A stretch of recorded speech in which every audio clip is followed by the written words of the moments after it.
Dadis, le chef d'état-major, sont les géniteurs de cette affaire. Regardez un grand mensonge, parce qu'il faut appeler maintenant, parce qu'on a l'habitude de dire contre-vérité. Ce n'est que le matin qu'on pouvait voir Dadis. Mais il dit qu'il est venu à 16 h pour lui porter les grandes informations à la suite du massacre. Et quand il a vu l'attitude moribonde de Dadis, Dadis en lamentation, il fallait qu'il le reprie et ne pas lui apporter.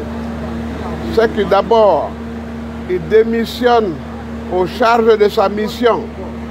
Mais c'est faux. Ramenons-lui devant Dadis à 16 h, acceptant qu'il ait vu Dadis.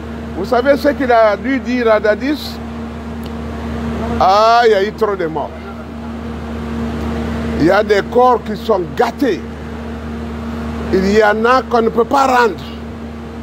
Il y en a qu'on peut préparer et rendre. Ce sont les 57 corps. Et Dadis a dû lui dire,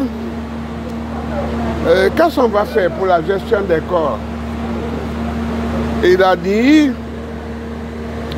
ah, là il faut les mettre dans les fosses communes.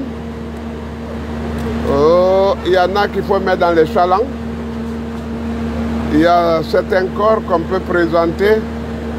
Et c'est ce qui a été présenté. Mais tous les parents n'ont pas reçu tous les corps.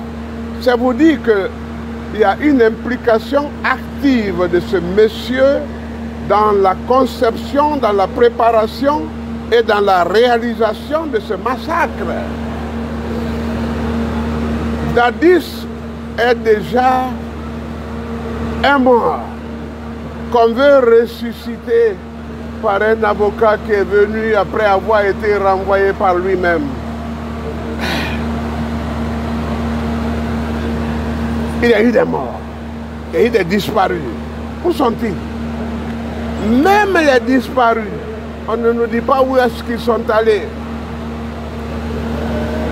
J'ai personnellement et des données récupérées par des drones qui ont été recueillis au Congo et dont le détenteur est en France et qui me les a renvoyés. Mais Maître DS a déconné avec moi, j'aurais pu prouver qu'il y a eu plus de 3000 morts. Mais je refuse de donner la preuve.